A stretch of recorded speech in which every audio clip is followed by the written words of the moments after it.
Welcome to another episode of A Little Privacy Please. Today we have an exciting guest, and I think one of ALPP's first, a colonel in the United States Air Force, Colonel John Hollister. He's here to offer an interesting and likely not well-known perspective on how cybersecurity plays a vital role in our country's safety. Colonel, welcome. Thank you very much. Thank you for hosting. Can you tell us how cybersecurity supports the role of the Air Force in protecting our country? Absolutely. So before I do, I need to put out a disclaimer that the opinions and experiences that I'm providing are my own and do not represent official roles or positions of the United States Air Force or Sheppard Air Force Base. So how cybersecurity supports the role of the United States Air Force in protecting our country is really through the enablement of secure communications through command and control. So when we look at how we deploy our forces and we look at how we deliver combat capability around the world, we have to be able to ensure that those communications that we have with our aircraft or with our partners are secure. And in addition to cybersecurity for means of communications, we also use it to really focus on defending our critical infrastructure, our key resources, and ultimately our weapon systems. So as we look at an installation has many access means for adversaries. So we have utilities, so our water utilities are targets, our electrical utilities are targets, our networks are targets. And so we have to really be mindful as we're looking at protecting our national assets that we keep those things in mind. Next, really, it's a focus on the operational readiness in contested environments. So whether we're in a kinetic, a bomb shooting kind of conflict, or whether we're in a non-kinetic confrontation, so think in terms of cyber warfare, electronic warfare, and jamming, we have to make sure that we have that operational readiness to be able to conduct what we need to through those contested environments. And lastly, cybersecurity helps us deter adversaries through resilience and through cyber dominance. Our adversaries know that we're the most capable cyber mission force in the world. And so they look and often explore opportunities that are easier targets for them. And so, projecting through cybersecurity, our ability to deter is a huge component of how we support the United States Air Force.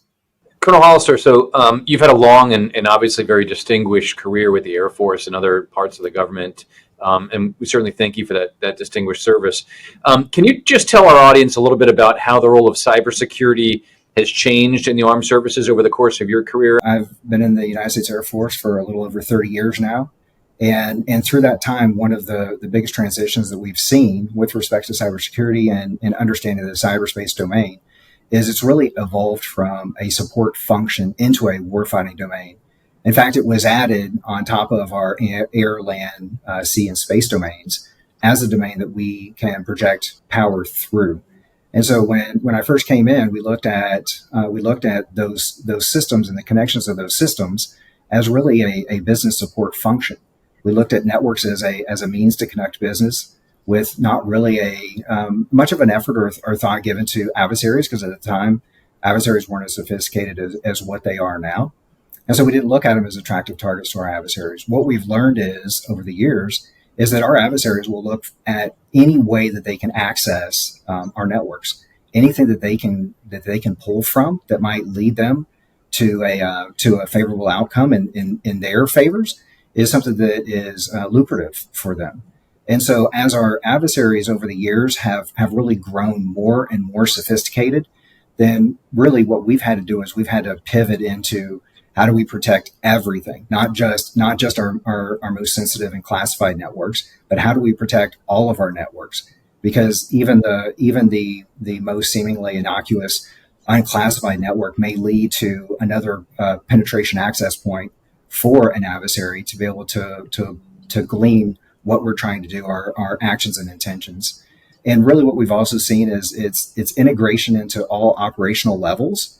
So as we are planning effects and we're planning operations within the United States Air Force, we have integrated and fused cyberspace effects operations into those, because we know that we have to be able to understand how we can contribute to mission and overall mission accomplishment. as well as how do we protect our, the operational security from adversaries and what adversaries can pull from. And so it's really treated and grown as a priority battle space over the years. How do you think the role of cybersecurity in the Air Force or the armed services in general differs from the role of cybersecurity in any large corporation? I assume your adversaries may be a little different, but are the techniques you're using to protect the same? So when we're looking at the growth and evolution and how we're different from other industries and other commercial ventures, one is the protection of those national resources, right? So we serve not for profit, but we serve for national defense. And so that's an immediate distinction. So in doing so, we have to really be mindful that while others are for profit, there are still ties that we have within the defense industrial base, and that goes to some of the commonalities with the tactics, techniques, and procedures. So even this morning, the Department of Homeland Security, the Cybersecurity and Infrastructure Security Agency, released a cyberspace alert that comprised multi-nations and multiple whole of government intelligence community agencies to determine that Russian actors were looking at logistics and technical aspects, technical companies here with the United States.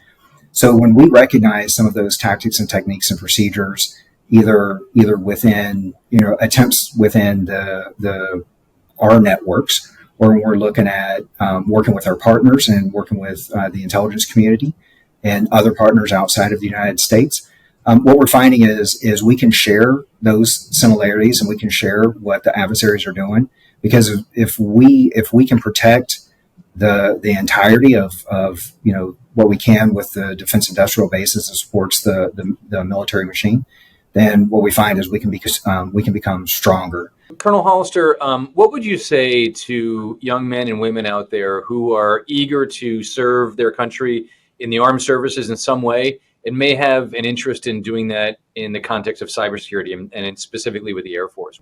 Oh, I would say do it. It is such an amazing opportunity. You get to work with some of the most intelligent, highly intelligent individuals in understanding how we can really serve on our digital front lines. And for any young person who's even considering coming into the military, what I would offer is the perspectives that are gained are gained unlike any other place, any other company. There's training, just exquisite training that is provided to some of our airmen within the United States Air Force. Just opportunities that don't exist elsewhere. And the ability to be able to continue to build upon certifications and then build upon the training and really build up themselves really just makes them even more attractive when they do decide to depart from the military. I think things are pretty serious in the cybersecurity space, but are there any funny anecdotes you can share with us?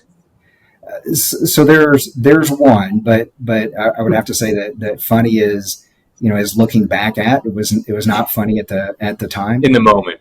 Yes, exactly. So we had our enterprise operations center, our security operations center. I was leading, and it was one evening, and we had a frantic phone call from an organization that saw all these alerts on viruses that were traversing a network, and so the frantic conversation immediately led to our quick reaction checklist. How do we, what do we do? What do we go through? How do we get into that response mode, right? And so probably after, I think it was about an hour and a half of just combing through everything, what they had realized was all the viruses that they thought were getting triggered were simply the signatures that were getting passed from the server to another device that had been brought onto the network.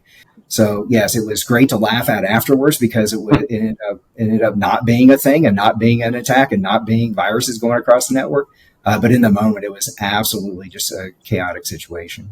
That is going to do it for this episode of A Little Privacy, Please. So thank you very much to Colonel Hollister for spending a little bit of time and with us and making us smarter and sharing his insights on his experience with the Air Force and cybersecurity. We will see everyone next time on A Little Privacy, Please. Thanks. So I just want to know if you heard about the cyber criminal who eluded capture by law enforcement. He apparently ran somewhere.